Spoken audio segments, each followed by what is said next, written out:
রাজনৈতিক দল এবং রাজনৈতিক ব্যক্তিত্ব শুরু করেছে, জীবন দিয়েছে, সংগ্রাম করেছে, গ্রেফতার হয়েছে।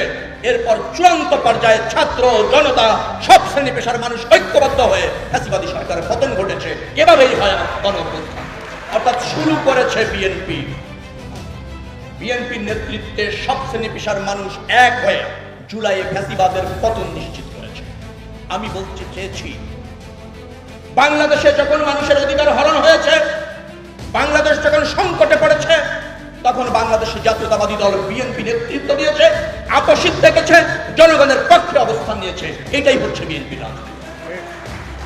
যার ফলে মানুষ যখনই সুযোগ পেয়েছে ভোট দেওয়ার, বিএনপি কি ভোট দিয়েছে। অবাধ নির্বাচন যখন হয়েছে, মানুষ অবাধে ভোট দিয়ে বিএনপিকে নির্বাচিত করেছে।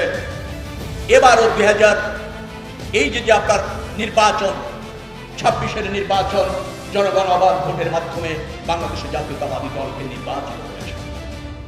আমাদের অঙ্গীকার রয়েছে 31 দফা, আমাদের অঙ্গীকার রয়েছে সই করা জুলাই সনদ। আমরা তা প্রতিষ্ঠিত করতে বদ্ধপরিকর, কারণ আমরা জনগণের জন্য রাজনীতি করি, আমরা এই দেশ বিনির্মাণে রাজনীতি করি। আমরা সেটা প্রতিষ্ঠিত করব। জুলাই সনদ নিয়ে কোনো আপোষ রাজনৈতিক তৎপরতা বাংলাদেশের জাতীয়তাবাদী দল রাজনৈতিকভাবেই মোকাবেলা করবে। এদেশের সচেতন ছাত্র সমাজ, নাগরিক সবাই ঐক্যবদ্ধভাবে বিএনপির সাথে রয়েছে। অতএব আমরা জানি এদেশের জন্য কি করতে হয়, আমরা জানি কিভাবে জন আকাঙ্ক্ষাকে প্রতিষ্ঠিত করতে হয়। আমরা সেই লক্ষ্যে কাজ করছি। আপনারা জননেতা তারেক রহমান সরকারের প্রতি আস্থা রেখেছেন, সেই আস্থার অমর্যাদাই সরকার কখনো করবে না।